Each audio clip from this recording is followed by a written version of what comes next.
حبايبي الغاليين، يسعد اوقاتكم وين ما كنتوا.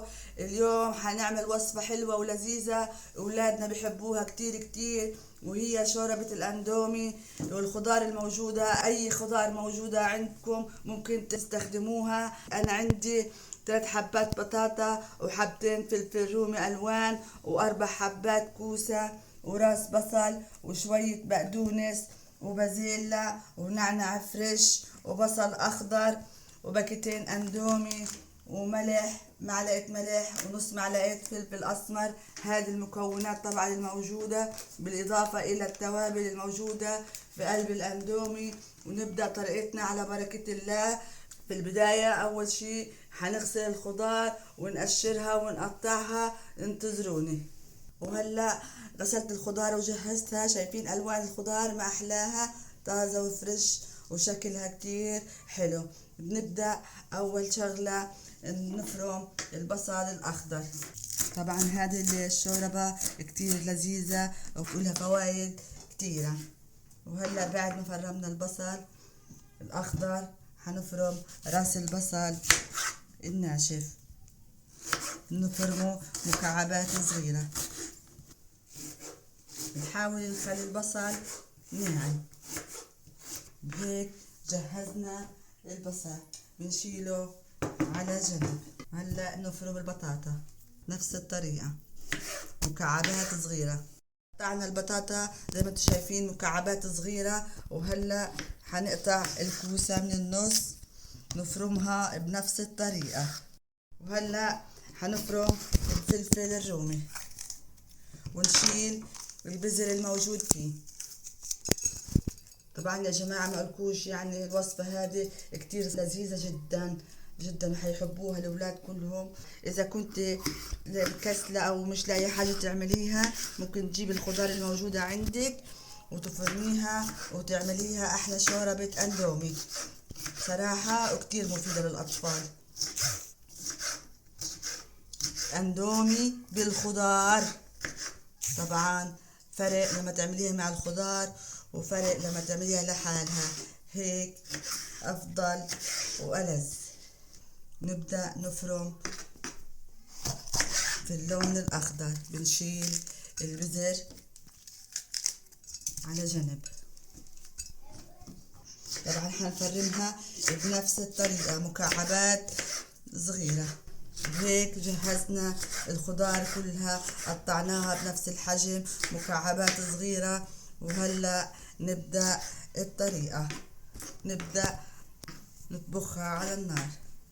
وبهيك جهزنا الخضار الموجودة بالشكل اللي انتو شايفينه وبالألوان الحلوة اللذيذة اللي بتشهي.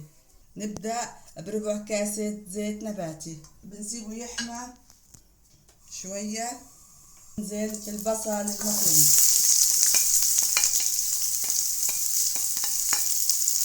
بنسيبه يتدبل شوية.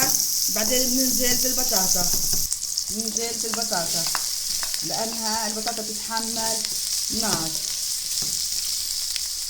وهلا حننزل بالبازيلا المغسولة، ننزل بالفلفل الرومي الألوان، قلب. ننزل بالكوسة عشان الكوسة تتحملش، بنحطها بالآخر. شاطرين. وبنقلب المكونات الخضار كلياتها مع بعض، نقلبها بالزيت بالراحة، وبنسيبها على نار متوسطة لحديت ما تتدبل لمدة دقيقتين. بنرش معلقة ملح وهينا بنقلب. شوفوا كيف الألوان. بنغطيها 10 دقايق. وهلا بعد ما تركناها 10 دقايق وتدبلت زي ما انتم شايفين، بنضيف المية حسب الحاجة. بسم الله.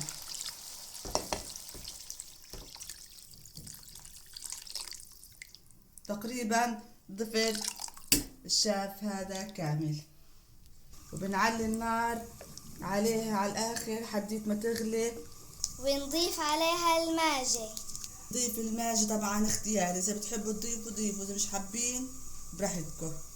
إضافة بسيطة، نغطيها لمدة 10 دقايق. وهلأ حنضيف الأندومي بعد ما تركنا الخضار يستويوا لمدة 10 دقايق. بنضيف الأندومي، طبعا باكيتين أندومي. بنضيف الباكيت الثاني، إذا حابين تكسروها كسروها، إذا مش حابين خلص. بس شوية بندخلهم بالشوربة. نضيف توابل الأندومي،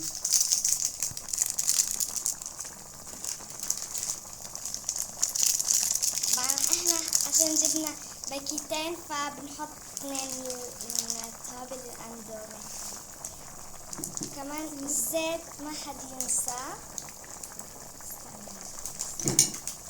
وهذا الزيت بدك يا مامي على الاندومي، كلها بحب الاندومي. بديك يا ماما. طبعا زي ما انتم شايفين هيك احنا هلا ماما بتقلب فيه وانا جوعانة. هلا انا رح اقلب. شايفين الالوان؟ وطبعا هلا ماما رح تكمل وبنفرجيكم الشكل النهائي. وهلأ في النهاية بنضيف رشة فلفل أسمر، وبنقلب الخضار مع الأندومي والتوابل. طبعا زي ما انتم شايفين ريحة وصلانة. بيشهلب يا ماما. بنقطع البقدونس للزينة والنعناع. النعناع والبقدونس للزينة واختياري. ياي الشكل حلو، شوفوا كيف الألوان. طبعا زي ما انتم شايفين باكيتين الاندومي والخضار عملوا كمية ما شاء الله كتيرة وفيها بركة ما شاء الله. الريحة طبعا مع الاندومي كتير ريحتها بتشهلب وطيبة جدا. ويلا هلا نفرجيكم الشكل النهائي. وبهيك صارت وصفتنا شوربة الخضار مع الاندومي صارت جاهزة. وهلا حنسكب. وهذا الطبق تبعنا. وبهيك الوصفة صارت جاهزة، وبنطفي النار عنها ونبدأ نسكب. بسم الله.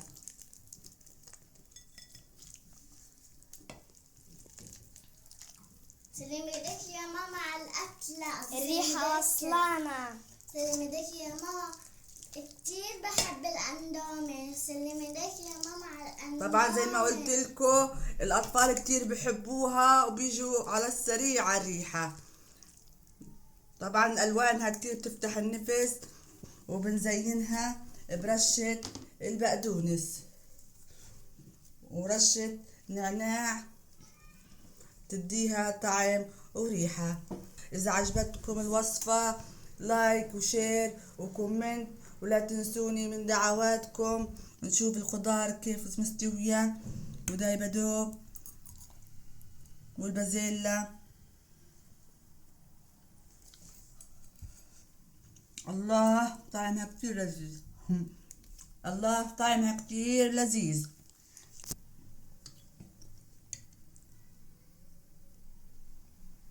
والسلام عليكم ورحمة الله وبركاته.